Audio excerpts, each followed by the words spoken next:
제자리를 아는 순한 양을 위하여.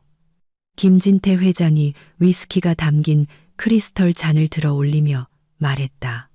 남산 가든의 연 회장은 순간 정적에 휩싸였다. 40여 명의 하객, 김씨 일가의 모든 친척들이 식탁 끝, 화분과 주방 문 사이에 앉아있는 며느리 나리를 쳐다보았다. 우리 집 순한 양을 위해 시아버지는 더 큰 소리로 반복했고 술기운에 붉어진 그의 얼굴에 만족스러운 미소가 번졌다. 15년 동안 참고 침묵하고 제자리를 알았지. 요즘 세상에 보기 드문 여자야. 안 그런가? 아들아? 어머니 옆 상석에 앉아있던 남편 도윤이 피식 웃으며 순한 양을 위해 잔을 들었다. 하객들이 웃음을 터뜨렸다. 누군가는 어색하게, 누군가는 노골적인 즐거움을 드러내며 금혼식의 주인공이자 50년 결혼 생활을 자축하는 시어머니 이혜숙 여사는 주름진 목에 다이아몬드 목걸이를 매만지며 거만한 미소를 지었다. 나리는 뺨이 불타는 것을 느꼈다. 44인데도 소녀처럼 얼굴이 빨개졌다. 하지만 부끄러움 때문이 아니었다. 너무 깊이 숨기는 법을 배워 가끔은 그 존재조차 잊어버리곤 했던 무력한 분노 때문이었다. 그녀는 짧게 깎은 손톱, 붉고 갈라진 자신의 손을 내려다보았다. 하녀의 손이었다. 지난 한 달간 그녀는 50명 규모의 연회를 준비했다. 시어머니의 드레스를 직접 만들고 레스토랑 할인을 협상하고 연회장을 꾸몄다. 그리고 그 모든 것에 대한 보상은 양에 대한 건배사였다. 새언니, 왜 잔 안 들어요? 식탁 반대편 끝에 앉은 시누이 지영이 꿀바른 목소리로 말했다. 아빠 말씀에 동의 안 해요? 또다시 웃음소리가 터져 나왔고 굴욕감은 배가 되었다. 나리는 억지로 미소를 지으며 미네랄 워터가 담긴 잔을 들었다. 아이들을 돌봐야 한다는 핑계로 그녀에게는 절대 술을 주지 않았다. 김진태 회장님과 이혜숙 여사님을 위하여. 그녀는 침착한 목소리로 말했다. 두 분의 굳건한 사랑을 위하여. 거봐. 하려고만 하면 잘하잖아. 시아버지가 만족스럽게 고개를 끄덕이며 위스키를 들이켰다. 바로 그 순간 연회장 문이 열렸다. 문 앞에는 60대쯤으로 보이는 한 여인이 서 있었다. 키가 크고 허리가 꿋꿋했으며 우아하게 빗어 넘긴 백발의 소유자였다. 흠잡을 데 없는 재단의 검은색 원피스를 입고 있었다. 귀에서는 에메랄드 귀걸이가 빛났고 손가락에는 가문의 문장이 새겨진 육중한 반지가 끼워져 있었다. 김진태 회장은 위스키에 사례가 들렸다. 죄송합니다. 지금은 개인 행사 중이라 출입이 제한됩니다. 지배인이 막아섰지만 여인은 위험 있는 손짓으로 그를 밀어내고 안으로 들어왔다. 그녀는 느리고 자신감 있게 걸었고 그녀의 발걸음 하나하나에 하객들은 점점 더 조용해졌다. 그녀의 걸음걸이, 당당한 어깨, 차가운 잿빛 눈빛에는 사람들이 본능적으로 허리를 꼿꼿이 세우게 만드는 무언가가 있었다. 여인은 나리의 맞은편에 멈춰 서서 마치 탐색하듯 그녀를 몇 초간 쳐다보았다. 박시택 따님. 선아리 씨. 마침내 그녀가 입을 열었다. 목소리는 낮고 힘이 있었다. 나리는 당황하며 고개를 끄덕였다. 박 씨는 그녀 어머니의 성이었다. 지난 20년간 입 밖에 내본 적 없는 성. 이곳에서는 아무도 알아서는 안 될 성이었다. 김진태 회장의 손에서 크리스털 잔이 미끄러져 대리석 바닥에 부딪혀 산산조각 났다. 누구시죠? 나리가 자리에서 일어서며 물었다. 내 이름은 박은주. 내 어머니의 사촌 언니. 내 이모란다. 연회장에는 길 건너 차가 지나가는 소리가 들릴 정도의 정적이 흘렀다. 나리는 낯선 여인을 바라보며 아무 말도 할 수 없었다. 엄마는 그녀가 5살 때 돌아가셨다. 교통사고였다. 아버지는 그 후 술에 빠져 사실상 그녀를 할머니에게 버렸다. 어머니 쪽 친척에 대해서는 한 번도 언급된 적이 없었다. 할머니는 그저 고개를 저으며 우리에겐 아무도 없단다. 나리야, 이 넓은 세상에 너랑 나 둘뿐이야. 라고 말하곤 했다.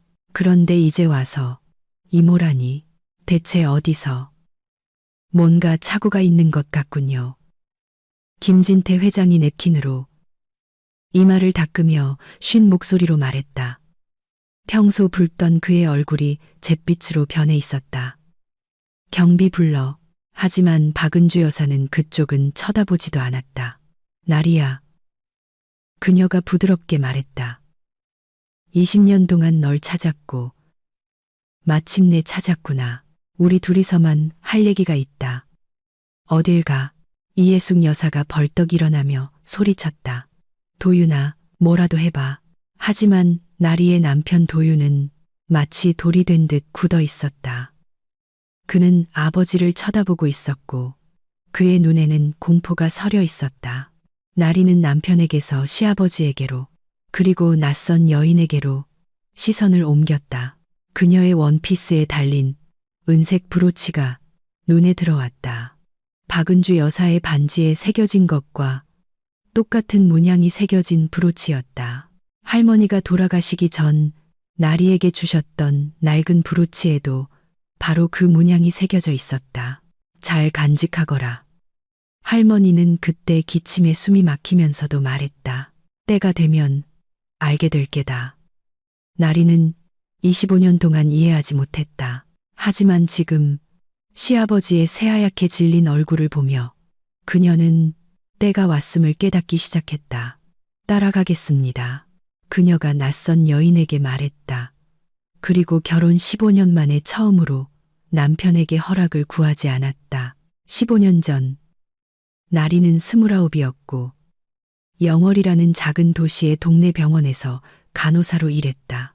쥐꼬리만 한 월급, 반지하 월세방, 책과 함께하는 외로운 저녁, 그리고 다른 삶에 대한 막연한 꿈. 할머니는 그 1년 전에 돌아가셨고 손녀에게 낡은 브로치와 빛바랜 사진이 담긴 함 하나만을 남겼다. 사진 속에는 엄마를 쏙 빼닮은 고고한 얼굴과 꼿꼿한 허리를 한 여인이 있었다. 할머니는 그 여인이 누구인지 절대 말해주지 않았다. 도윤은 동화 속 왕자님처럼 그녀의 삶에 나타났다. 잘생기고 자신감 넘치고 비싼 차를 몰았다. 먼 친척을 만나러 이 시골 동네에 왔다가 타이어를 갈다 손을 다쳐 우연히 병원에 들렀다. 나리가 상처를 치료해 주었다. 도윤은 그녀에게 커피를, 그 다음엔 저녁을, 그 다음엔 서울로 부모님을 뵈러 가자고 청했다. 우리 부모님 좀 엄격하셔. 그는 차 안에서 미리 알려주었다. 하지만 널 좋아하실 거야. 넌 참 순수하잖아. 순수하다. 그때는 그 말이 칭찬처럼 들렸다. 나중에서야 그가 의미한 바가 단순하고 세상 물정 모르고 작은 것 하나에도 감사할 줄 아는 여자라는 것을 깨달았다. 평창동의 부유한 동네에 있는 도윤의 부모님 집, 아니 저택은 그녀에게 엄청난 충격을 주었다. 3층짜리 건물의 수영장, 온실, 유니폼을 입은 가정부들까지. 김씨 일가는 전국에 43개의 지점을 둔 약국 체인과 도매 물류 창고, 자체 소규모 제약 공장까지 소유하고 있었다. 김진태 회장은 뜻밖에도 그녀를 따뜻하게 맞아주었다. 가족에 대해, 부모님에 대해, 할머니에 대해 오랫동안 물었다. 그의 관심에 들뜬 나리는 모든 것을 털어놓았다. 어머니의 이른 죽음, 알코올 중독자였던 아버지, 그리고 혼자 자신을 키워준 할머니 이야기까지. 그러니까 고아로군. 시아버지가 결론을 내렸다. 가여운 아이로구나. 그리고는 어쩐지 나리의 등골을 오싹하게 만드는 눈빛으로 그녀를 쳐다보았다. 하지만 그녀는 긴장 타시려니 하고 넘겼다. 결혼식은 3개월 후 바로 그 남산가든에서 20명만 모인 채 조촐하게 치러졌다. 나리는 행복했다. 드디어 그녀에게도 크고 시끌벅적하고 부유한 가족이 생겼다. 그녀를 애지중지하는 남편, 온수가 나오고 월급날까지 돈을 세지 않아도 되는 집. 행복은 결혼식 다음 날 아침에 끝났다. 자, 이제 너도 가족이 되었으니 우리 집안일에 동참해야지. 이해숙 여사가 아침 식사 자리에서 말했다. 월요일부터 7번 약국으로 출근해. 변두리에 있는 곳인데 손님들이 좀 거칠어. 일단 청소부부터 시작하자. 어떻게 하는지 지켜보지. 청소부요? 나리는 당황했다. 하지만 전 간호사 면허도 있는데요. 그래서? 시어머니는 다듬은 눈썹을 치켜 올렸다. 네. 그 지방대 졸업장으로 누가 널 받아줄 것 같아. 일자리 주는 것만으로도 감사하게 생각해. 설마 남편 등골이나 빼먹고 살고 싶은 건 아니겠지. 나리는 도윤을 쳐다보았다. 그는 열심히 토스트에 버터를 바르고 있었다. 엄마 말이 맞아. 그는 눈도 마주치지 않고 말했다. 밑바닥부터 시작해야지. 우리 가족은 다 그렇게 했어. 그것은 그녀가 그에게서 들은 첫 번째 거짓말이었다. 그 후로 수백 개의 거짓말이 뒤따랐다. 나리는 변두리 약국에서 청소부로 일하기 시작했다. 새벽 5시에 일어나 밤 9시에 돌아왔다. 월급 50만 원은 생활비 명목으로 시어머니에게 고스란히 넘어갔다. 반년 후 그녀는 승진했다. 이제는 약국 체인 전체의 회계장부 정리까지 맡게 되었다. 물론 서류상으로는 여전히 청소부인 채로 하루 16시간씩 일했다. 아들 민준이를 임신했을 때 나리는 자신에 대한 대우가 달라질 것이라 기대했다.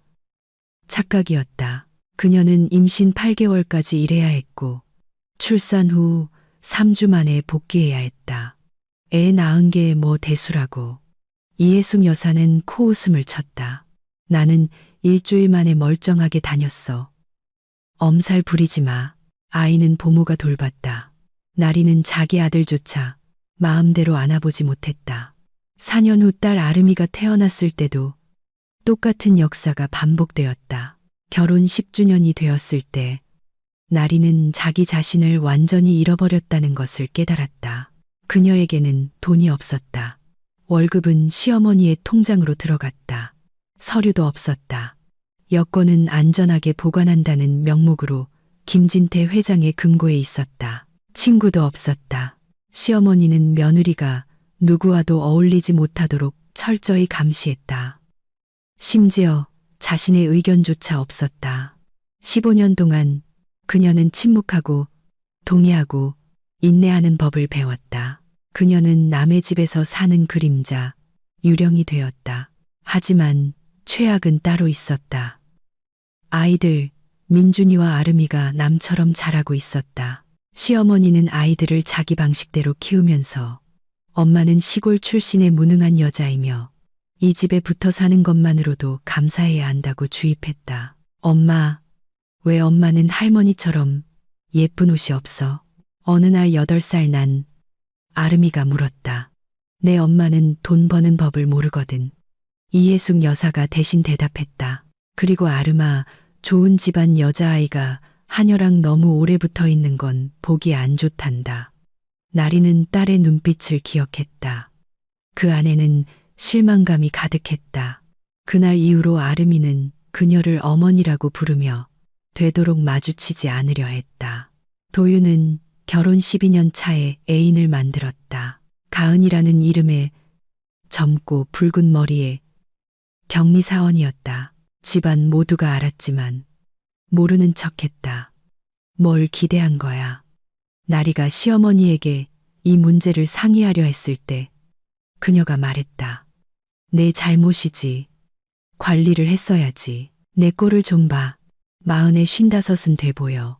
어떤 남자가 그런 여자를 보겠어. 나리는 거울을 보았다. 정말로 잿빛 얼굴, 푸석한 머리카락, 생기 없는 눈동자. 한때 도윤이 사랑했던 빛나는 미소를 가진 젊은 여인은 어디로 사라졌을까? 과연 사랑하기는 했을까? 이 질문을 스스로에게 던지는 횟수가 점점 늘어났다. 그리고 대답은 점점 더 아니, 한 번도 사랑한 적 없어. 부모님이 시켜서 결혼한 거야. 쪽으로 기울었다. 왜 시켰는지는 이해할 수 없었다. 시부모님의 금혼식을 한 달 앞두고 나리는 돈이 필요했다. 자신을 위해서가 아니었다. 선물을 사야 했다. 모든 친척들이 이예숙 여사를 위한 다이아몬드 목걸이 비용을 각출했고 나리도 150만 원을 내야 했다. 그런 돈이 그녀에게는 없었다. 쥐꼬리만 한 월급조차 못 받은 지 2년이 넘었다. 시어머니는 가족끼리 돈 따지는 거 아니다라며 월급 지급을 중단했다. 나리에게 남은 유일한 가치 있는 물건은 할머니의 브로치뿐이었다. 그녀는 낡은 가방 안감 및 비밀 주머니에 그것을 보관하고 있었다. 가족 중 누구도 그 존재를 몰랐다. 나리는 오랫동안 망설였지만 다른 방법이 없었다. 돈을 내지 않으면 시어머니가 난리를 피울 것이고 남편은 불쾌해할 것이며 아이들은 경멸의 눈초리로 쳐다볼 것이다. 그녀는 병원에 간다고 둘러대고 반차를 내어 종로의 한 전당포로 향했다. 두꺼운 렌즈에 안경을 쓴 나이든 감정사가 돋보기로 브로치를 오랫동안 들여다보았다. 그러고는 안경을 벗고 이상한 눈빛으로 나리를 쳐다보았다. 이거 어디서 나셨습니까? 할머니께 물려받은 유품인데요. 이게 뭔지 알고는 계신 겁니까? 그는 브로치를 벨벳 받침 위에 조심스럽게 올려놓았다. 조선시대 왕실 장인이 만든 작품입니다. 진품이에요. 나리는 당황했다. 왕실 장인이요? 네. 궁중세공 장인이요. 감정사는 고개를 저었다. 저희는 이걸 받을 수 없습니다. 박물관에 있어야 할 물건이에요. 감정서도 필요하고 출처 증명서, 서류가 있어야 합니다. 하지만 돈이 꼭 필요한데요. 그렇다면 경매장이나 평판 좋은 골동품상으로 가보세요.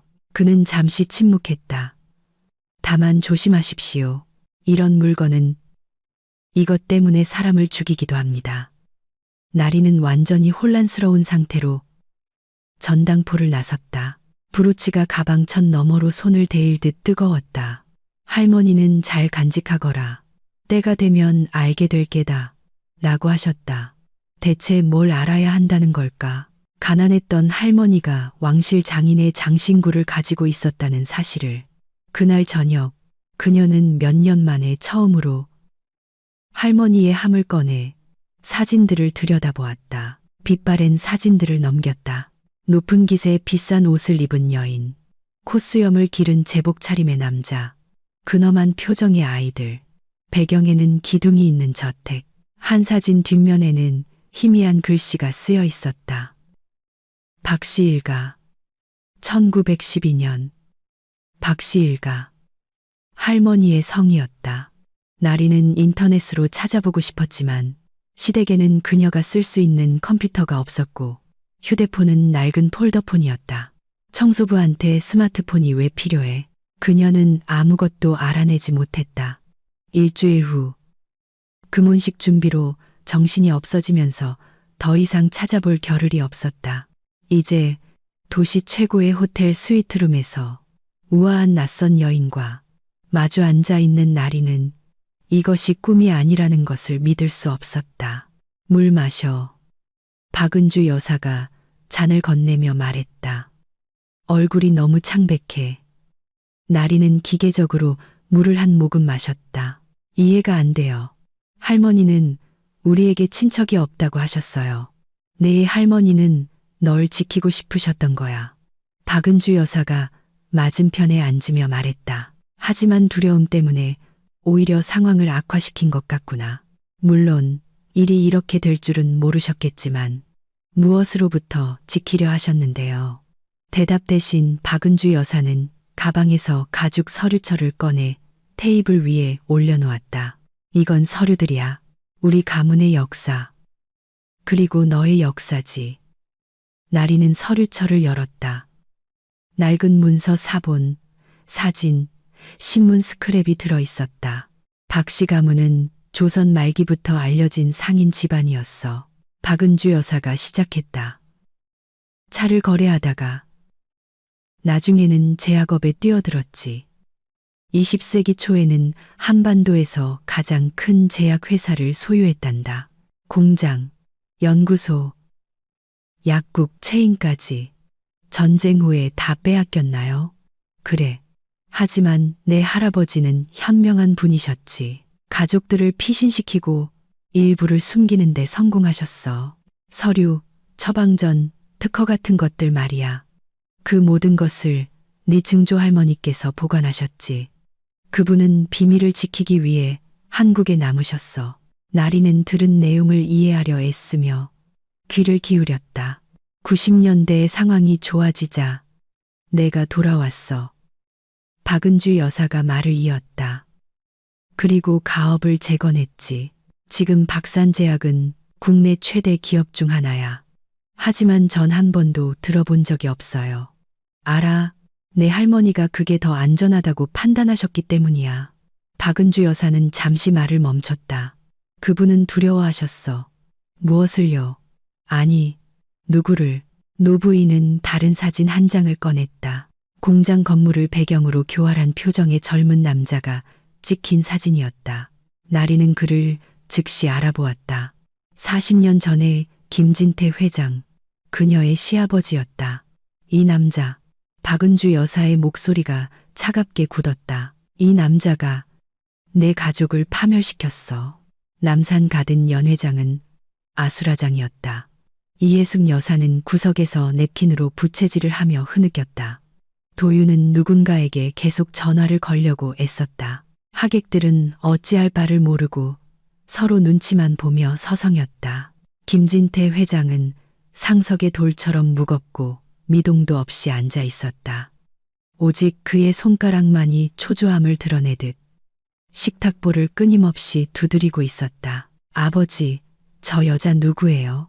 도윤이 휴대폰을 내려놓으며 물었다. 어떻게 나리를 아는 거죠? 내가 알 바 아니다. 시아버지가 잘라 말했다. 하지만 네가 알 바 아니라고 했다. 김진태 회장이 육중한 몸을 일으켰다. 하객들이 조용해졌다. 연애는 끝났소. 그가 선언했다. 모두 고맙소. 돌아가시오. 도윤아, 차 대기시켜. 여보, 그만 질질 짜. 그는 뒤도 돌아보지 않고 연회장을 나갔다. 하지만 그를 오랫동안 알아온 사람들은 알아차렸다. 50년 만에 처음으로 김진태 회장이 겁에 질려 보였다는 것을. 호텔 방에서 박은주 여사는 이야기를 계속했다. 89년에 내 시아버지는 제약 공장에 취직했어. 한때 우리 박씨 가문 소유였던 바로 그 공장이지. 나라에서 인수한 후에도 기록 보관소는 남아 있었어. 거기엔 우리 조상들이 개발한 약품들의 제조법이 있었지. 그중 일부는 지금도 유효한 것들이야. 시아버지가 공장에서 일했다고요. 나리는 놀랐다. 그분은 그녀는 말을 흐렸다. 사업가인 줄로만 알았는데 그건 나중 일이야. 박은주 여사는 입술을 굳게 다물었다. 그 공장에는 젊은 김진태도 일하고 있었어. 그는 야심 넘치고 파렴치한 인간이었지. 그는 내 아버지가 박씨 가문의 후손이라는 걸 알아냈어. 그를 미행해서 가문의 기록 보관 장소를 알아내고 그걸 훔쳤지. 모든 서류, 모든 제조법을. 그리고 그걸로 자신의 사업을 일군 거야. 나리는 김씨 일가의 약국 체인을 떠올렸다. 43개의 지점, 도매 물류 창고, 자체 생산 공장. 하지만 저희 아버지는 왜 경찰에 신고하지 않으셨어요? 박은주 여사는 침묵했다. 김진태가 내 어머니를 죽이겠다고 협박했기 때문이야. 그리고 얼마 후 내 어머니는 교통사고로 돌아가셨지. 내 아버지는 그게 우연이 아니라고 믿으셨고 나도 그렇게 생각해. 나리는 머리가 빙빙 도는 것을 느꼈다. 시아버지가 제 어머니를 죽였다는 말씀이세요? 그렇게 믿을 만한 근거가 있다는 말이다. 아직 증거는 없지만 나리는 두 손으로 얼굴을 감쌌다. 엄마, 우리 엄마가 돌아가셨을 때 그녀는 5살이었다. 기억나는 것은 따뜻하고 달콤했던 엄마의 향기, 부드러운 손길, 잠들기 전 불러주시던 자장가뿐이었다. 그리고 그 모든 시간 동안 어쩌면 그녀의 어머니를 죽였을지도 모르는 사람이 곁에 있었다. 같은 식탁에서 밥을 먹고 그녀를 양이라 부르며 굴욕을 주고 짓밟고 노예로 만들었다. 왜요? 그녀가 속삭였다. 왜 저를 자기 아들과 결혼시킨 거죠? 통제. 박은주 여사가 대답했다. 그는 네가 누구인지 알고 있었어. 언젠가 내가 널 찾아낼 거라는 것도 알았지. 네가 아무것도 모르게 그의 파멸을 가져올 서류를 찾지 못하게 널 감시하에 두고 싶었던 거야. 무슨 서류요? 네 할머니가 보관하고 있던 것들. 박씨 가문의 저작권을 증명하는 특허 원본들. 그게 없으면 김진태는 아무것도 아니야. 껍데기일 뿐이지. 나리는 할머니가 돌아가시기 전 브로치와 낡은 함을 주셨던 것을 기억해냈다. 그 함은 아직도 김씨 집 그녀의 방에 있었다. 함, 그녀가 속삭였다. 뭐라고? 할머니가 함을 남겨주셨어요. 전 그냥 사진만 들어있는 줄 알았는데. 박은주 여사가 몸을 앞으로 기울였다. 그 함 지금 어디에 있지? 집에요. 시댁에요. 노부인의 얼굴이 창백해졌다. 나리야, 내 말 잘 들어. 그 함 안에 우리가 20년 동안 찾아 헤맨 것이 들어있을지도 몰라. 김진태의 범죄를 증명할 서류들 말이야. 넌 돌아가서 그걸 가져와야 해. 위험하다는 거 알아. 하지만 내게는 아이들이 있잖니. 김진태가 네가 나를 만났다는 걸 알면. 박은주 여사는 말을 잇지 못했다. 나리는 민준이와 아름이를 생각했다. 그녀가 거의 잃어버렸던 아이들. 할아버지와 할머니가 엄마를 경멸하라고 가르쳤기 때문에 경멸의 눈초리로 그녀를 보는 아이들. 하지만 그 아이들은 그녀의 아이들, 그녀의 피부치였고 진실을 몰랐다. 돌아갈게요. 나리가 말했다. 함이랑 아이들을 데리고 오겠어요. 확실하니? 나리는 15년 만에 처음으로 가슴속에서 잊고 있던 무언가가 차오르는 것을 느꼈다. 두려움도 체념도 아닌 다른 것.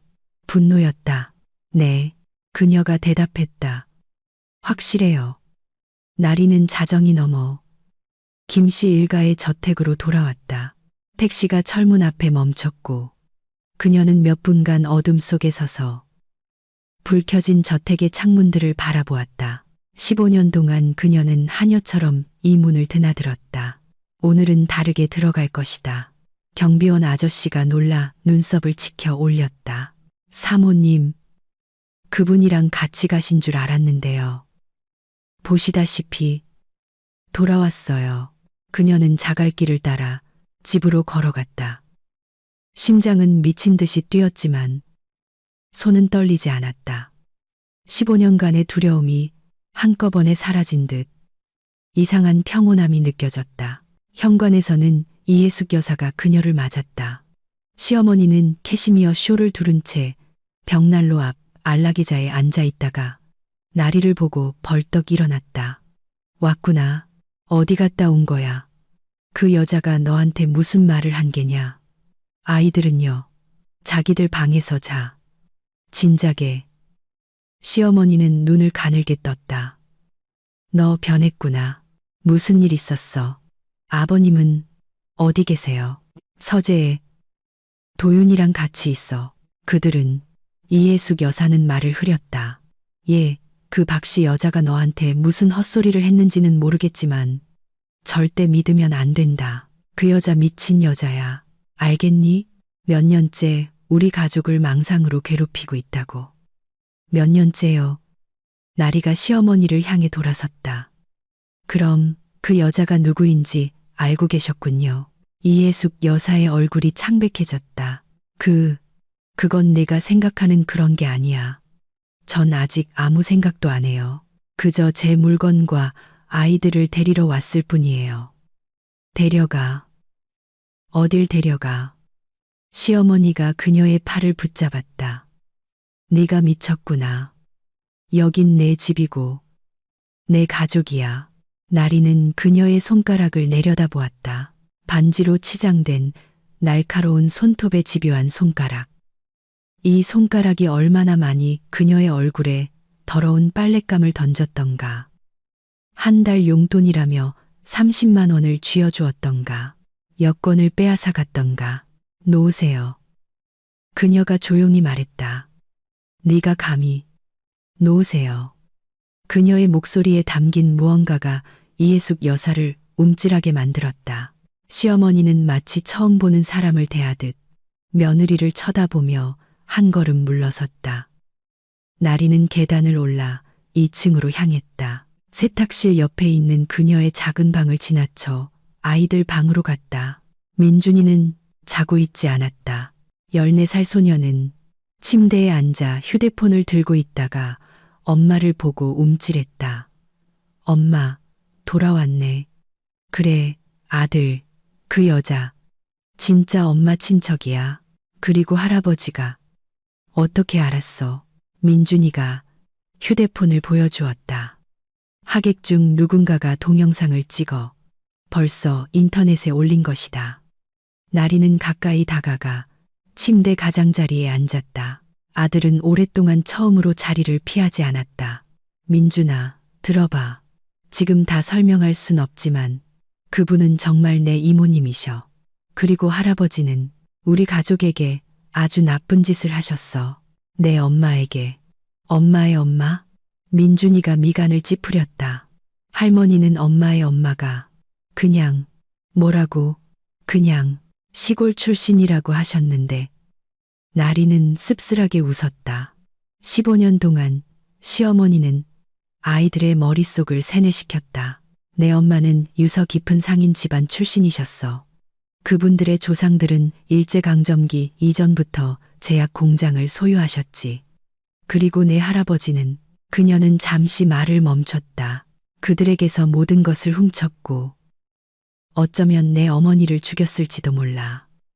민준이는 눈을 동그랗게 뜨고 그녀를 쳐다보았다. 죽였다고? 하지만 할아버지잖아. 나도 오늘에서야 알게 됐어. 그리고 진실을 밝혀내야만 해. 그녀는 아들의 손을 잡았다. 민준아, 짐을 좀 쌌으면 좋겠어. 꼭 필요한 것만. 우린 떠날 거야. 어디로? 일단 호텔로. 그 다음은 생각해보자. 아름이도 데려갈 거야. 민준이는 몇 초간 침묵하더니 고개를 끄덕였다. 알았어, 짐 쌀게. 나리는 그의 손을 꽉 잡았다. 가슴이 따뜻해졌다. 아직 모든 것을 잃은 것은 아닐지도 모른다.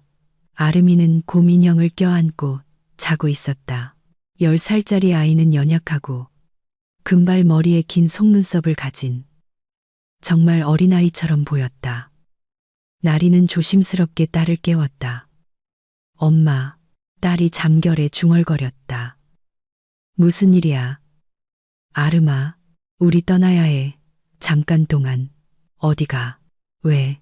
나중에 설명해 줄게. 가방 싸자. 네가 좋아하는 물건들 넣어. 아름이가 눈을 비비며 침대에서 일어났다. 할머니도 알아. 응. 아셔. 허락하셨어. 나리는 심장이 나는 것을 느꼈다. 10살짜리 딸조차 엄마가 아닌 할머니에게 허락을 구했다. 아름아, 엄마는 할머니 허락 필요 없어. 내가 내 엄마니까. 소녀는 무언가 이해하려는 듯 이상한 눈으로 그녀를 쳐다보았다. 알았어.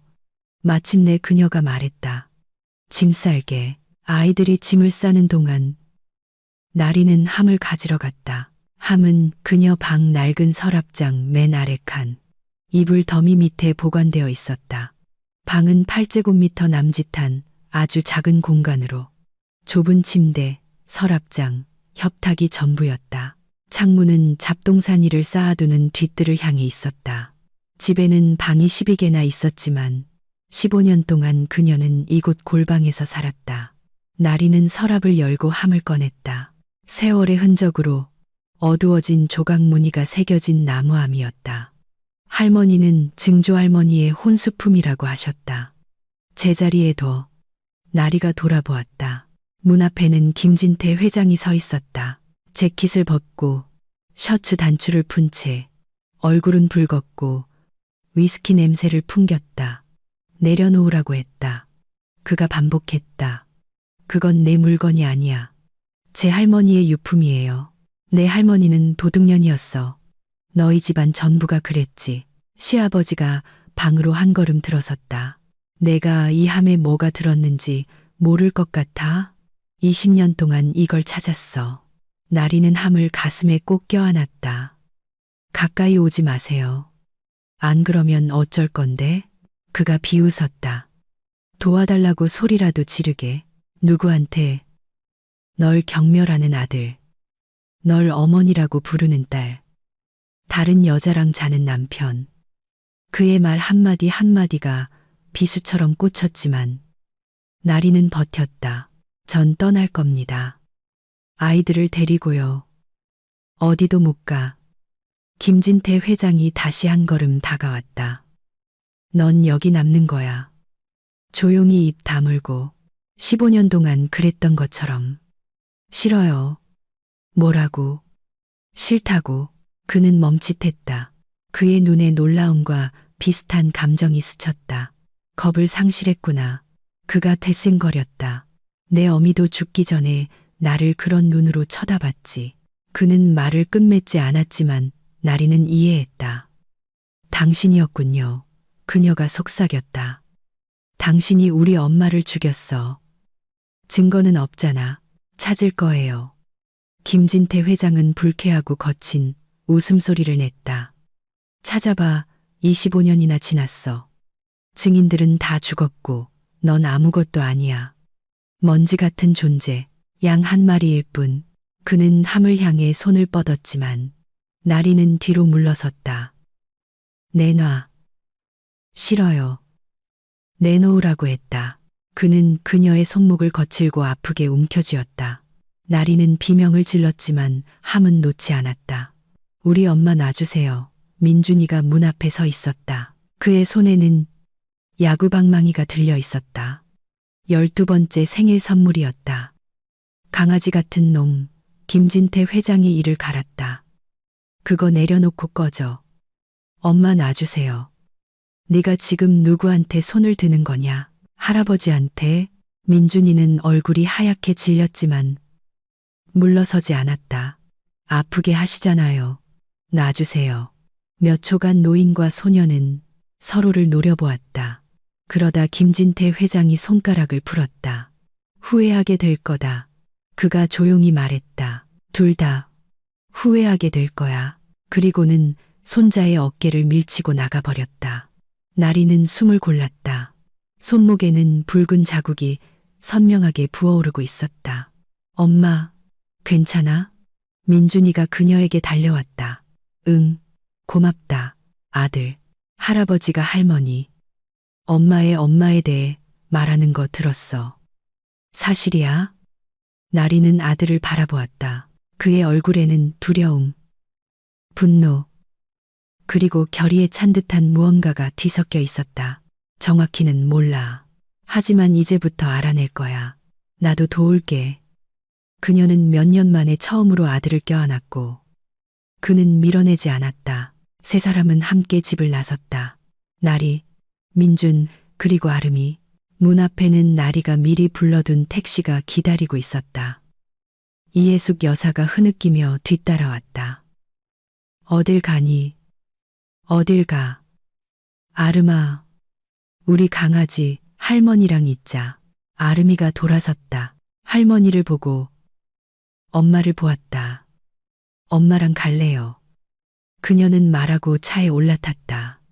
나리는 함을 꼭 껴안은 채 옆자리에 앉았다.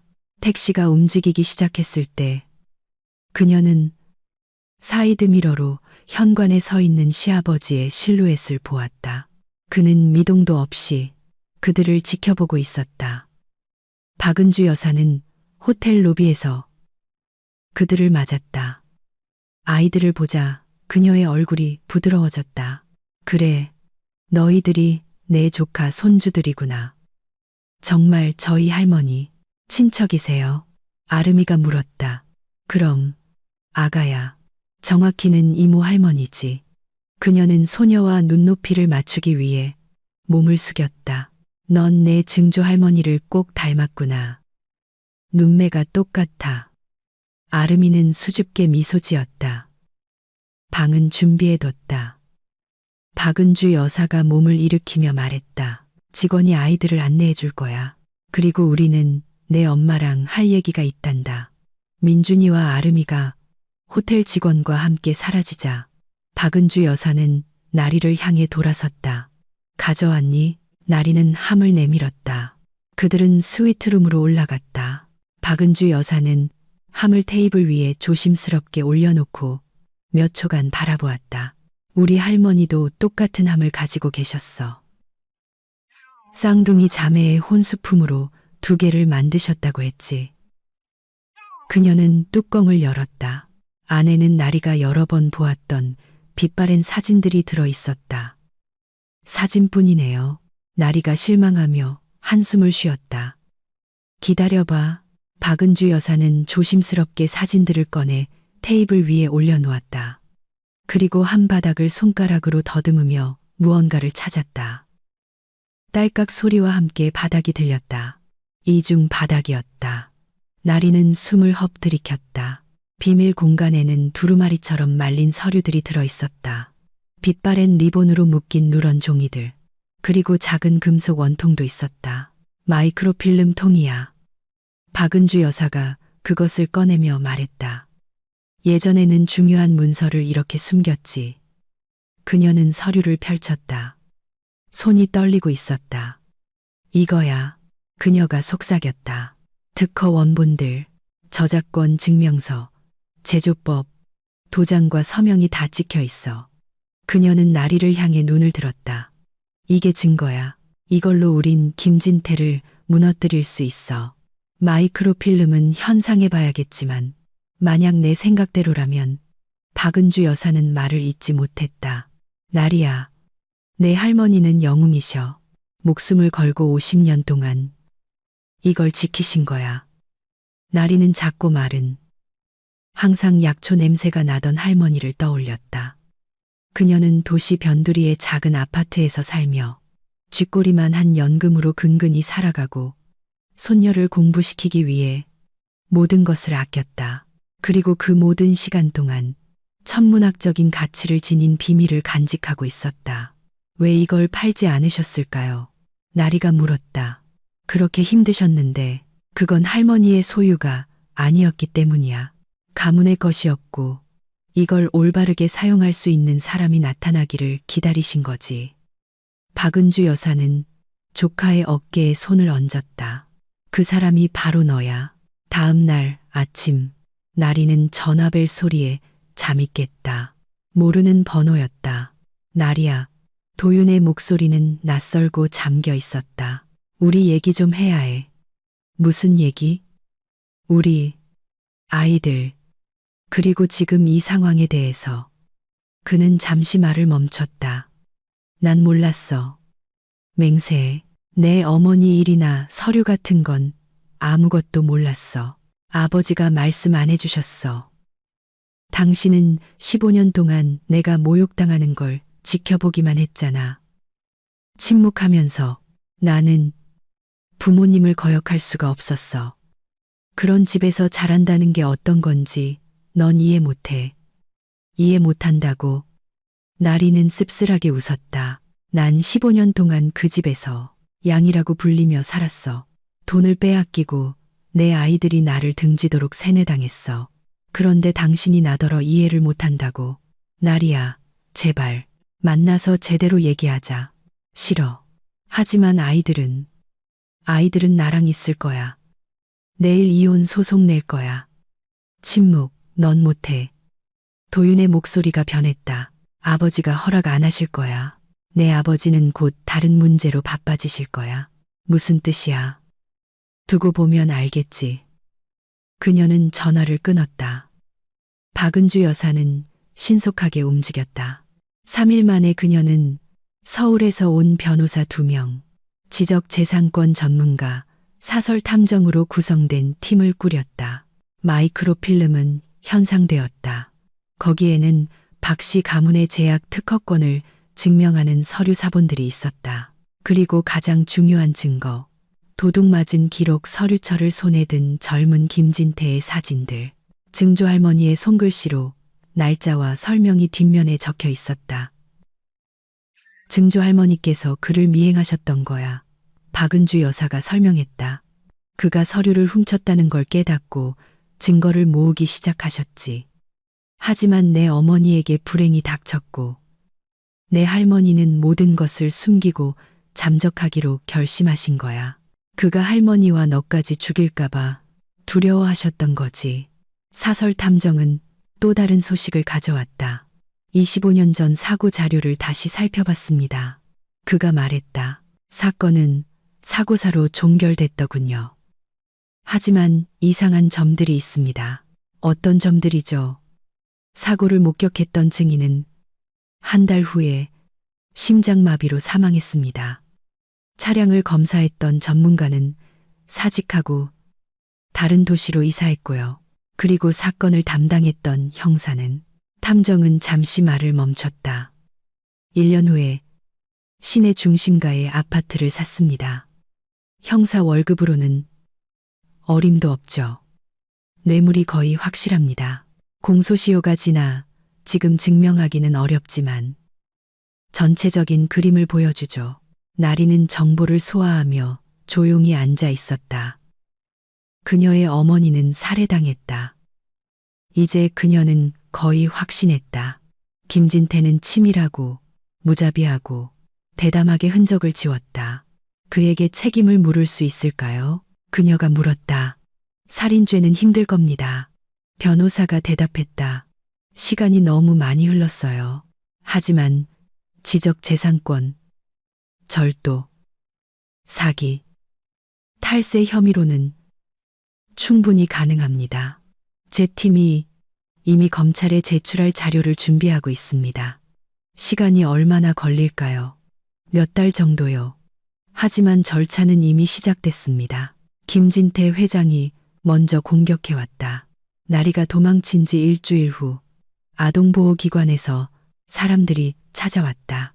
입술을 굳게 다문 나이 든 여성과 서류철을 든 젊은 남성이었다. 미성년자 부적절 양육에 대한 신고가 접수되었습니다. 여성이 통보했다. 자, 무슨 신고죠? 누가요? 익명입니다. 하지만 저희는 확인해야 할 의무가 있습니다. 그들은 호텔 방을 둘러보고 아이들과 대화하고 진술을 기록했다. 민준이는 침착하게 대응했다. 아름이는 겁을 먹고 울음을 터뜨렸다. 별 문제는 없어 보입니다. 여성이 마지막에 결론 내렸다. 하지만 또 신고가 접수되면 유의하셔야 할 겁니다. 그들이 떠난 후 나리는 창밖을 보며 오랫동안 미동도 없이 앉아 있었다. 그랬구나. 시아버지는 그녀에게서 아이들을 빼앗으려 하고 있었다. 예상했던 일이야. 소식을 들은 박은주 여사가 말했다. 그가 그렇게 쉽게 포기할 리 없지. 어떻게 해야 하죠?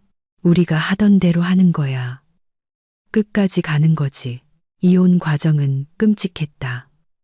아버지의 부추김을 받은 도윤은 아이들의 양육권을 요구했다. 그의 비싼 서울 변호사들은 나리를 정신적으로 불안정하고 아이를 키울 능력이 없는 사람으로 몰아갔다. 제 의뢰인은 15년 동안 우울증을 알아왔습니다. 첫 재판에서 도윤의 변호사가 주장했다. 그녀는 일하지 않았고 수입도 없었으며 전적으로 남편 가족에게 의존했습니다. 아이들에게 반복적으로 공격적인 성향을 보였다는 증언도 있습니다. 거짓말이에요. 나리가 벌떡 일어났다. 앉으세요. 판사가 명령했다. 하지만 저건 거짓말이에요. 저는 하루 16시간씩 일했어요. 그들 회사 전체의 회계를 담당했고 돈은 시어머니가 가져갔어요. 증거 있습니까? 증거는 없었다. 그녀의 노동은 공식적으로 기록되지 않았다. 월급은 이예숙 여사의 통장으로 입금되었다. 나리는 서류도 권리도 목소리도 없는 그림자처럼 존재했다. 증인을 신청합니다. 도윤의 변호사가 선언했다. 이예숙 여사님, 시어머니는 여왕처럼 법정에 들어섰다. 단정한 정장 차림의 완벽한 머리 모양, 슬픔에 잠긴 덕망 있는 표정. 원고와 아이들의 관계에 대해 법정에 말씀해 주십시오. 변호사가 요청했다. 나리, 이예숙 여사는 연극적으로 한숨을 쉬었다. 착한 아이지만 엄마 역할에는 전혀 소질이 없었어요. 아이들에게 소리를 지르고 기분이 안 좋으면 하루 종일 밥을 굶기기도 했죠. 민준이는 자주 울면서 저에게 달려와 엄마에게서 지켜달라고 빌었어요. 나리는 자신의 귀를 의심하며 들었다. 그녀가 소리를 질렀다고, 밥을 굶겼다고, 출근하기 전에 아이들 아침밥을 차려주기 위해 새벽 5시에 일어나던 사람이 바로 그녀였다. 증인에게 질문 있습니다. 나리의 변호사, 박은주 여사가 찾아준 젊은 여성이 말했다. 이예숙 씨, 제 의뢰인이 일하지 않았다고 주장하셨죠? 네, 일하지 않았습니다. 아들 돈으로 살았죠. 그렇다면 지난 15년간 당신들 약국 체인의 회계는 누가 담당했습니까? 시어머니는 머뭇거렸다. 저희 회계 담당인 가은 씨가요. 3년 전에 입사한 김가은 씨 말입니까? 그럼 그전에는요? 그분들의 이름을 말씀해 주시죠. 침묵, 증인. 질문에 답하십시오. 기억이 안 납니다. 오래전 일이라서요. 나리의 변호사는 판사를 향해 돌아섰다. 재판장님, 김간의 제약 사무실의 업무용 컴퓨터에서 확보한 이메일 내역을 증거로 제출할 것을 신청합니다. 이 내역에는 모든 회계 업무를 선아리 씨가 수행했음이 명확히 나타나 있으며 심지어 시어머니는 법정에서 차마 낭독하기 어려운 비속어를 섞어가며 그녀에게 업무를 지시했습니다. 이예숙 여사는 얼굴이 하얗게 질렸다. 그건 불법적으로 취득한 증거예요.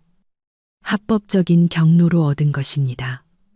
세무조사 과정에서 말이죠. 참고로 그 조사에서 귀사의 회계장부에 심각한 문제점들이 발견되었습니다. 세무조사는 박은주 여사의 아이디어였다. 이혼 소송이 진행되는 동안 그녀의 팀은 다른 전선에서 싸우고 있었다. 김 씨 일가의 금융범죄 증거를 수집했고 많은 것을 찾아냈다. 이중 장부, 유령 회사를 통한 탈세, 해외 계좌, 자금 세탁. 하지만 가장 결정적인 증거는 지적재산권 절도였다. 김진태 회장이 자신의 것이라고 주장하던 특허들은 박 씨 가문의 개발품을 그대로 베낀 것이었다. 함에서 나온 서류들 덕분에 이를 증명하는 것은 쉬웠다. 박산 제약의 이름으로 소송을 제기했습니다. 박은주 여사가 알렸다. 특허 무효화와 불법 사용에 대한 손해배상을 요구하고 있어요. 금액은 약 2천억 원입니다. 2천억. 나리는 자신의 귀를 믿을 수 없었다. 최소 금액이야. 그동안 김 씨 일가가 벌어들인 수익을 고려하면 더 커질 수도 있지. 민준이가 법정에서 증언했다. 그는 할머니가 어떻게 엄마를 경멸하라고 가르쳤는지, 아버지가 아무도 보지 않을 때 엄마를 때렸지만 문 뒤에 숨어 있던 자신이 그것을 보았는지, 할아버지가 여자는 제자리를 알고 입을 다물어야 한다고 말했는지 이야기했다. 저는 그분들 말을 믿었어요. 그가 조용히 말했다. 엄마가 나쁜 사람이고 아무 능력도 없다고 믿었어요. 하지만 할아버지가 엄마를 붙잡고 위협하는 걸 보고 그분들이 거짓말을 했다는 걸 깨달았어요. 재판장님, 도윤의 변호사가 끼어들었다. 증인은 미성년자입니다.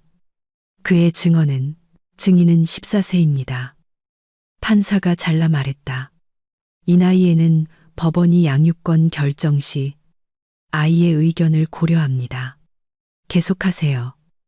민준이는 모든 것을 말했다. 엄마가 아침부터 밤까지 일했던 것, 시어머니가 돈을 빼앗아간 것, 아버지가 아이들이 자는 줄 알고 애인을 집으로 데려왔던 것까지.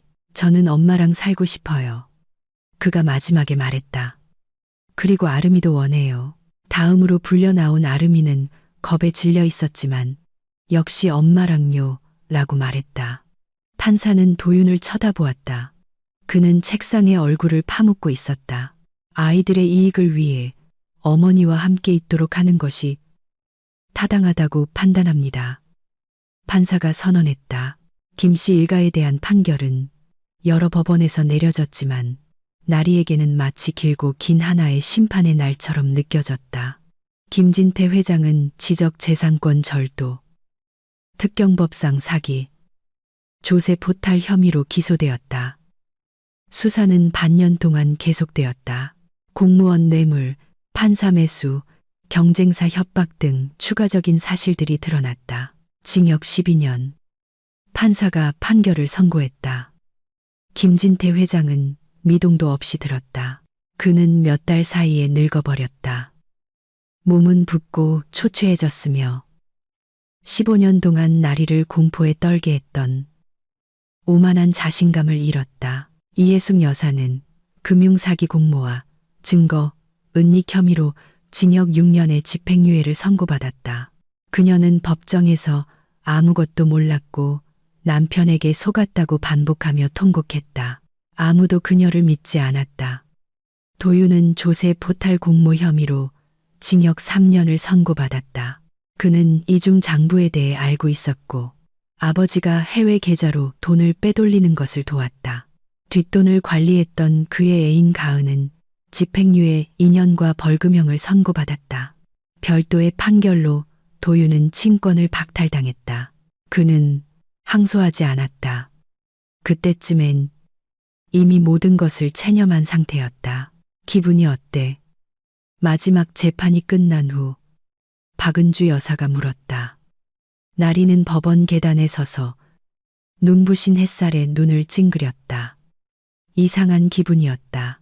너무 오랫동안 짊어지고 있어서 허리를 펴고 걷는 법조차 잊어버렸던 무거운 짐을 내려놓은 것 같았다. 모르겠어요. 그녀가 솔직하게 대답했다. 뭔가 텅 빈 기분이에요.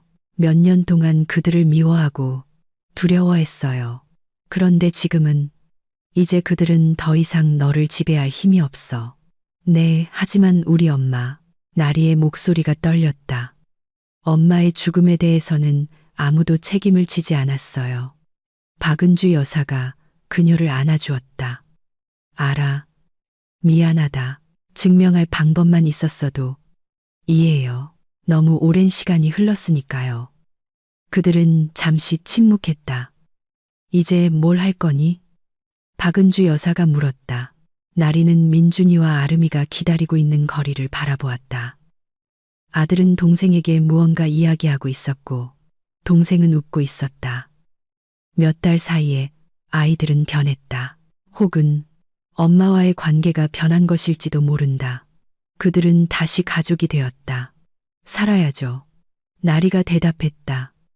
그냥 살아야죠. 1년 후 나리는 새 아파트 창가에 서서 한때 낯설고 적대적으로만 보였던 도시를 내려다보고 있었다. 강이 보이는 새 건물에 있는 아파트는 방 내 갯짜리 넓은 공간이었다. 민준이와 아름이는 이제 각자의 방이 생겼고 저마다의 취향대로 공간을 꾸몄다. 아들은 벽을 녹 밴드 포스터로 도배했다. 딸은 온갖 곳에 봉제 인형과 그림을 놓아두었다.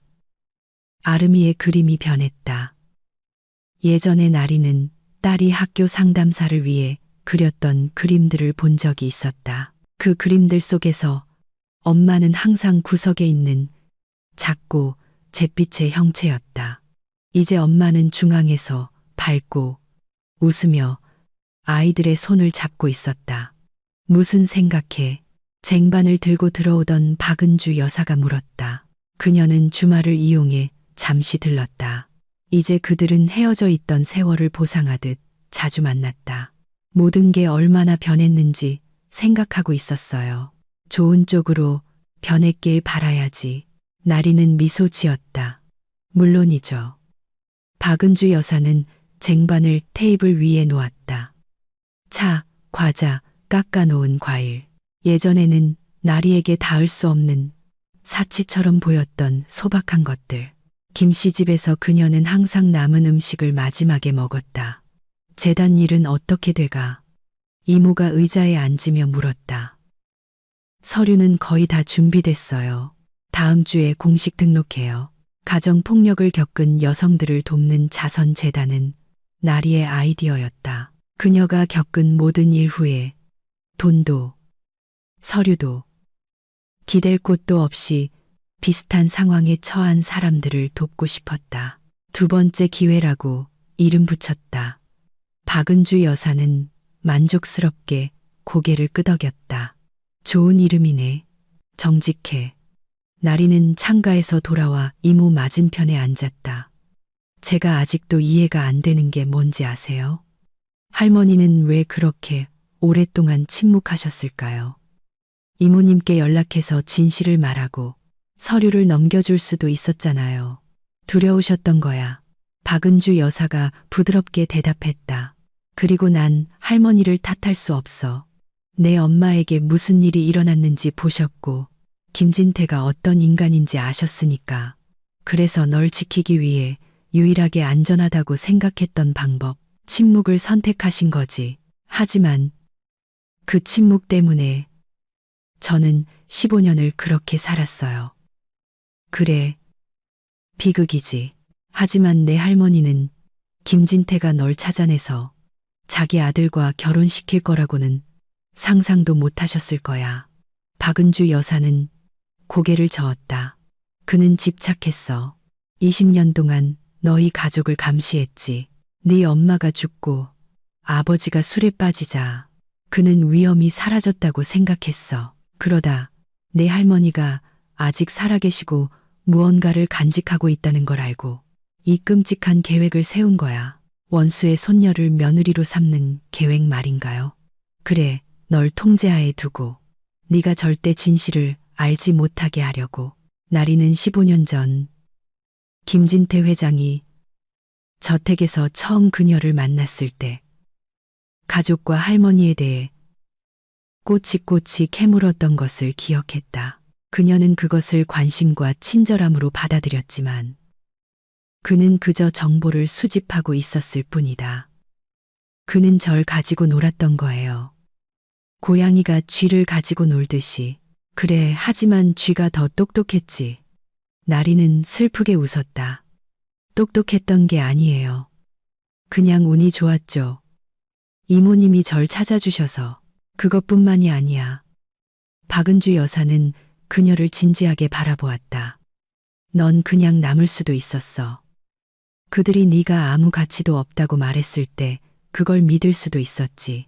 함을 그들에게 넘겨줄 수도 있었어. 하지만 넌 그러지 않았어. 넌 싸웠어. 이모님이 나타나시고 나서야. 아니, 넌 그 모든 세월 동안 너만의 방식으로 싸워왔어.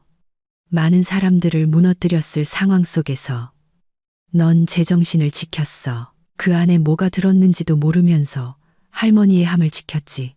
그들이 내게서 아이들을 완전히 빼앗아가지 못하게 했어. 이모는 그녀의 손을 잡았다. 넌 강한 사람이야, 나리야. 항상 강했어. 단지 그걸 몰랐을 뿐이지. 문이 쾅 닫히고 아이들이 돌아왔다. 민준이는 늘 그렇듯 바로 냉장고로 향했다. 아름이는 거실로 뛰어들어왔다. 엄마, 이것 좀 봐요. 선물 받았어요. 그녀는 작은 상자를 내밀었다. 안에는 하트 모양의 작은 펜던트가 달린 단순한 은팔찌가 들어있었다. 예쁘다. 누가 줬어? 반 친구 리사요. 생일이라서 친구들한테 다 나눠줬어요. 아름이는 환하게 웃었다. 엄마, 리사 우리 집에 초대해도 돼요? 제발요. 물론이지. 1년 전 아름이에게는 친구가 없었다. 시어머니는 손녀가 좋은 집안 아이들, 즉 자신의 부유한 지인들의 자녀들과만 어울리도록 감시했다. 아름이는 그 아이들과 함께 있는 것이 지루하고 불편했다. 이제 새 학교에서 그녀는 활짝 피어났다.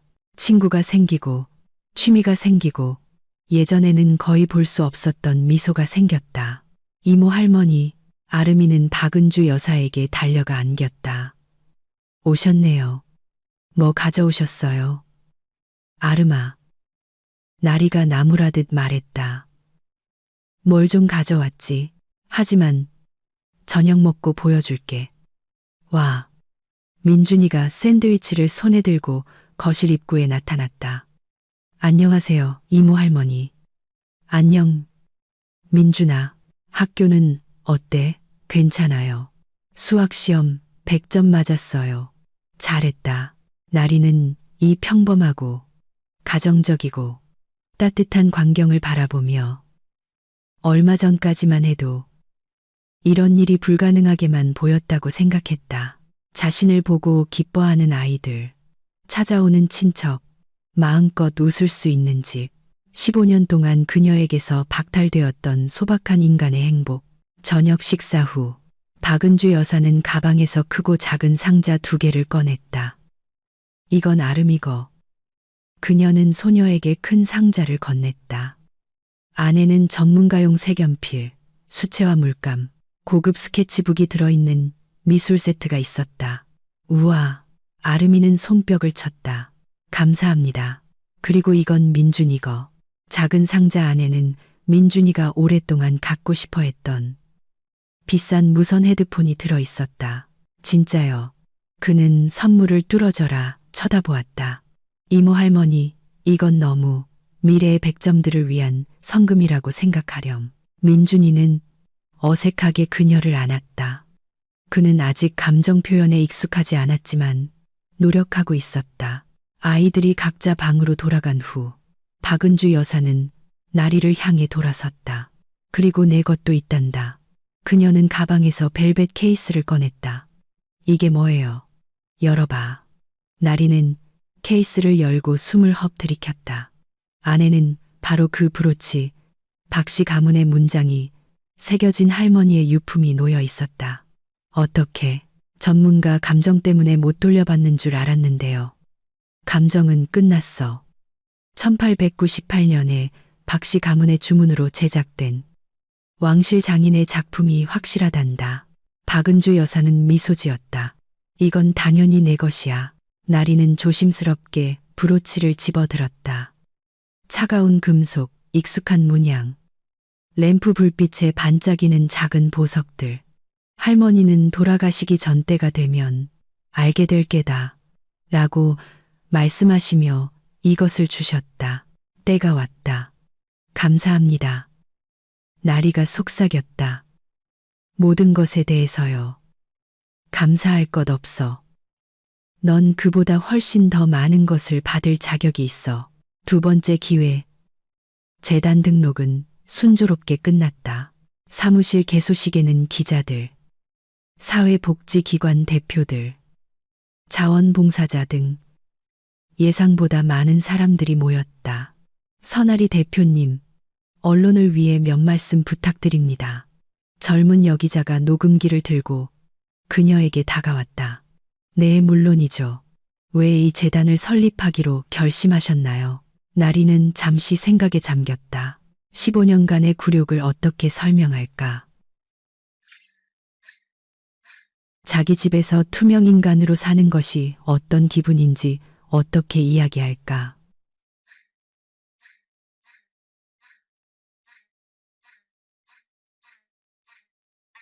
저는 덫에 갇힌다는 것이 어떤 의미인지 압니다.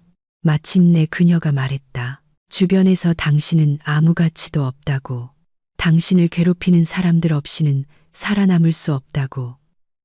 인내하는 것이 정상이라고 설득할 때 말이죠. 저는 여성들에게 그게 정상이 아니라는 것을, 그리고 출구가 있다는 것을 알려주고 싶습니다. 직접 겪으신 경험인가요? 네. 자세히 말씀해 주실 수 있나요? 지금은 아니고요. 언젠가는요. 나리는 미소 지었다. 지금 더 중요한 것은 우리가 하는 일입니다. 무료 법률 상담, 심리 치료, 갈 곳 없는 분들을 위한 임시 거처 제공 같은 것들이요. 누구도 폭력 앞에 홀로 남겨져서는 안 됩니다. 기자는 그녀의 말을 받아 적고 떠났다.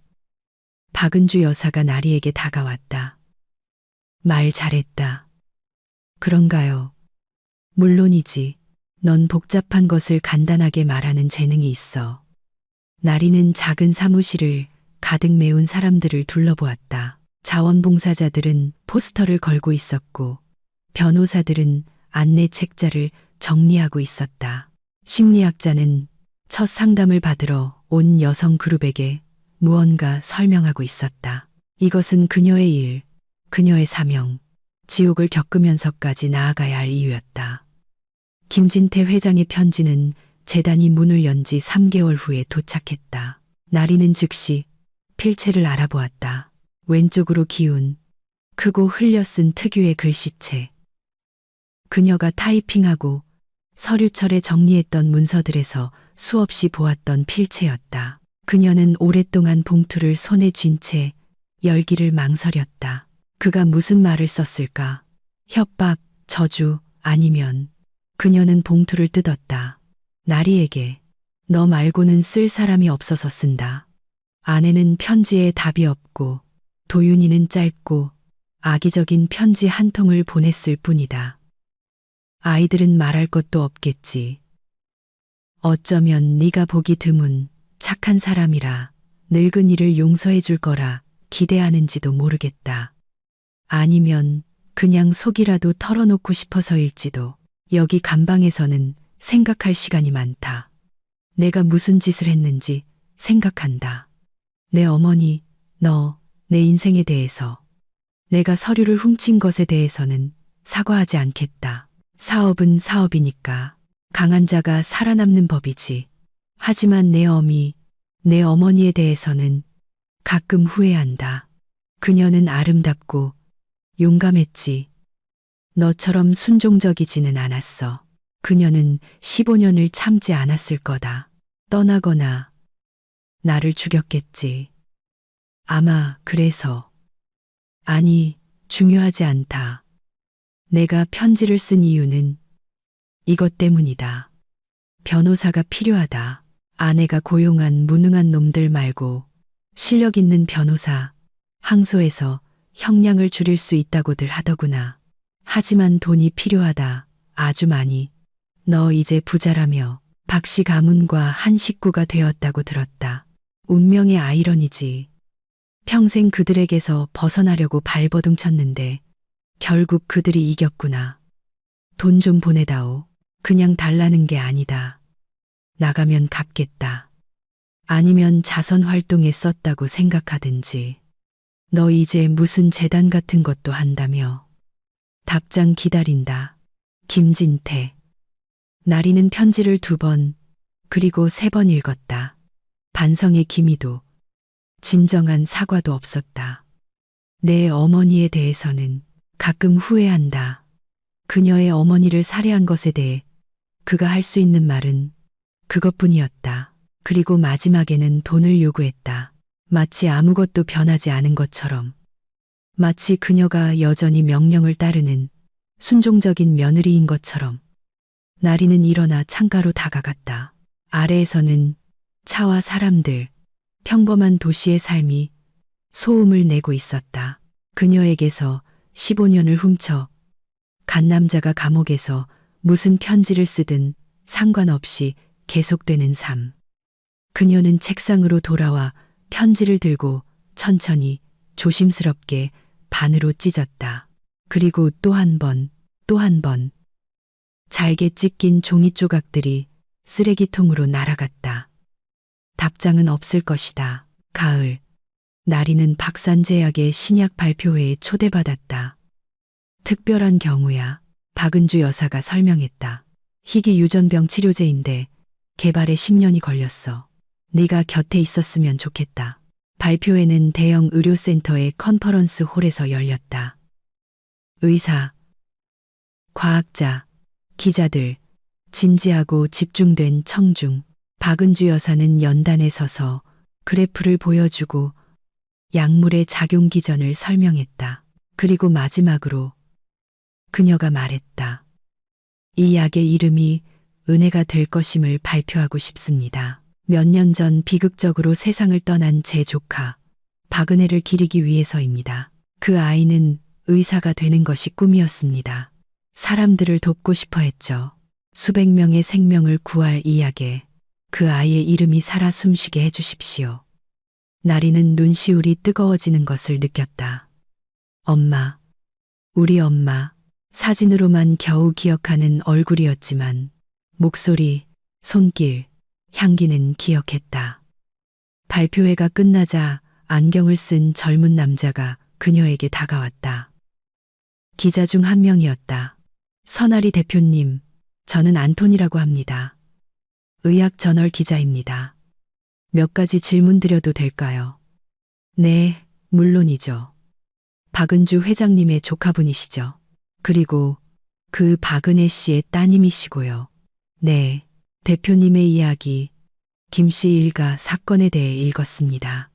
그는 머뭇거렸다. 사적인 질문이라 죄송합니다만 이전 가족들을 용서하셨나요? 나리는 생각에 잠겼다. 기자들, 지인들, 재단의 자원봉사자들이 자주 묻는 질문이었다. 그녀는 매번 다르게 대답했지만 어느 대답도 완전하게 느껴지지 않았다. 있잖아요. 그녀가 천천히 말했다.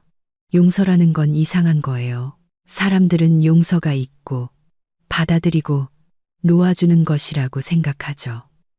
마치 손가락을 튕기면 모든 게 사라지는 것처럼요. 하지만 그렇지 않아요. 그렇지 않다고요? 저는 그들이 한 짓을 잊지 않았어요. 받아들이지도 않았고요. 아마 평생 완전히 놓아주지는 못할 거예요. 그녀는 잠시 말을 멈췄다. 하지만 더 이상 그걸 돌덩이처럼 제 안에 품고 살지는 않아요. 증오심에 밤잠을 설치거나 복수를 꿈꾸지도 않죠. 무엇이 변했나요? 제가 변했어요. 저는 더 이상 그들이 망가뜨렸던 그 여자가 아니에요. 그녀는 단어를 찾았다.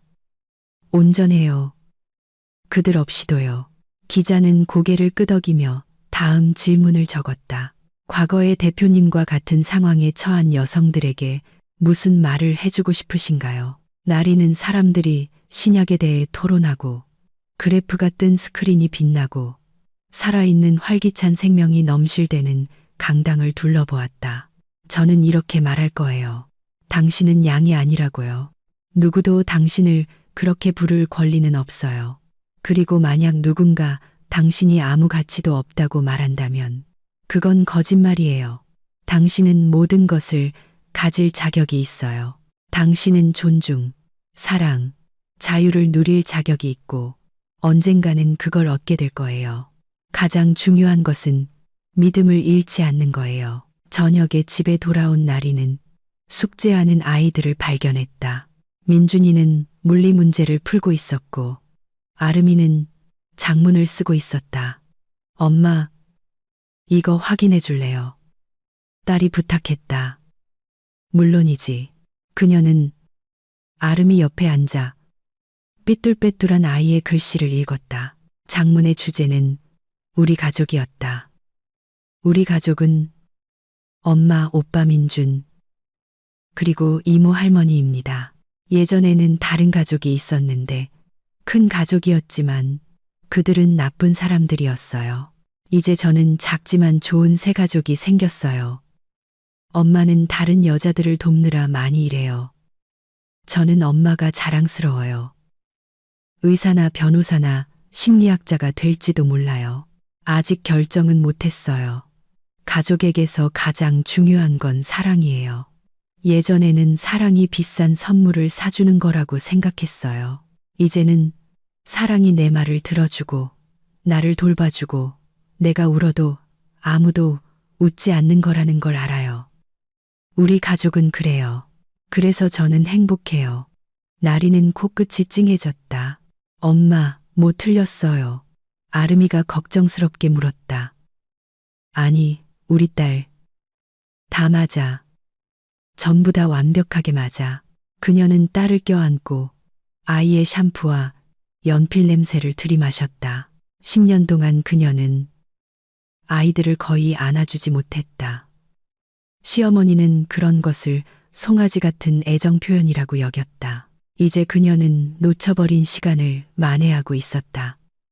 엄마, 숨 막혀요. 아름이가 중얼거렸지만 밀어내지는 않았다. 조금만 참아. 민준이가 문제에서 눈을 떼고 그들을 바라보았다.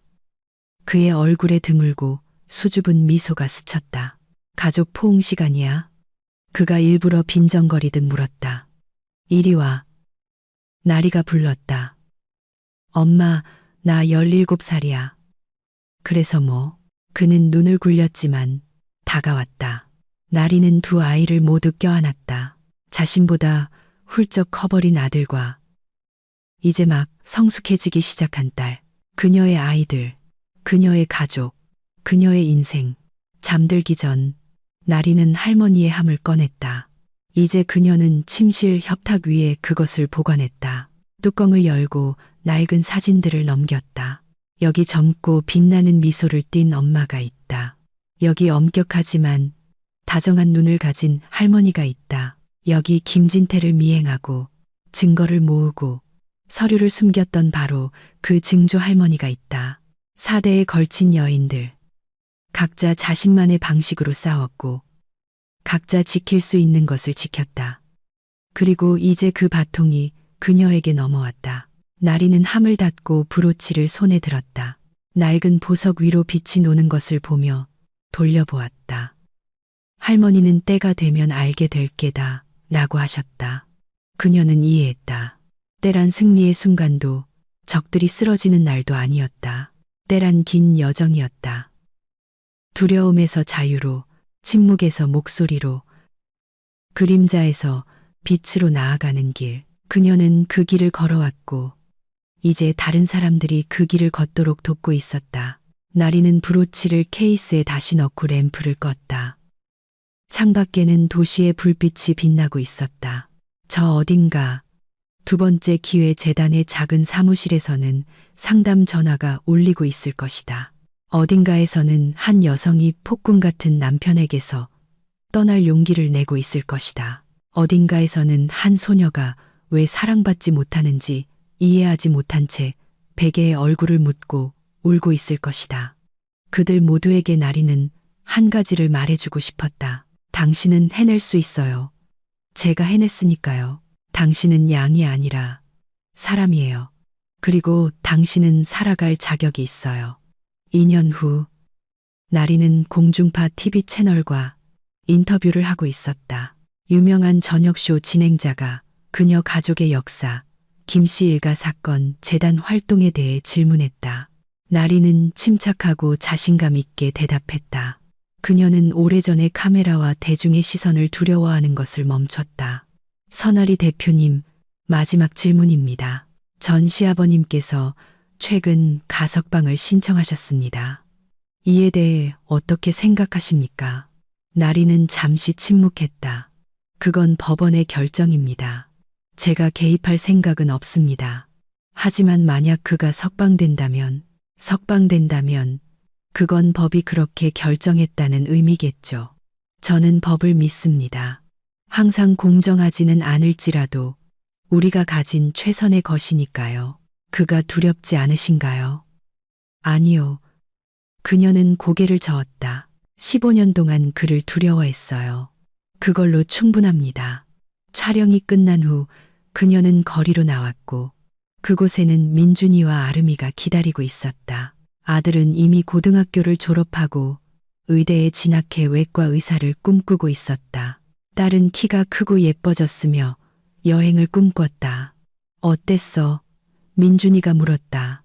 괜찮았어. 엄마 멋졌어요. 아름이가 말했다. 나리는 미소 지었다. 그들은 저녁 도시를 걸었다. 엄마와 두 아이, 평범한 가족, 평범한 행복. 하지만 나리는 그것이 어떤 대가를 치르고 얻어진 것인지 알고 있었다. 얼마나 많은 눈물, 얼마나 많은 두려움, 얼마나 많은 세월의 노예 생활, 그리고 그 모든 것을 극복하기 위해 얼마나 많은 힘이 필요했는지를 교차로에서 그녀는 멈춰서서 하늘을 보았다. 어두워지는 하늘의 첫 별들이 빛나기 시작했다. 엄마, 왜 그래? 아름이가 물었다. 아니, 그냥 할머니 생각 좀 했어. 증조 할머니, 은혜 할머니 말이야. 응. 아름이가 그녀의 손을 잡았다. 할머니도 엄마를 자랑스러워 하실 거야. 나리는 딸의 따뜻한 손을 꽉 잡았다. 그랬으면 좋겠다. 그들은 불빛을 향해, 삶을 향해, 오직 그들에게만 속한 미래를 향해 계속 걸어갔다.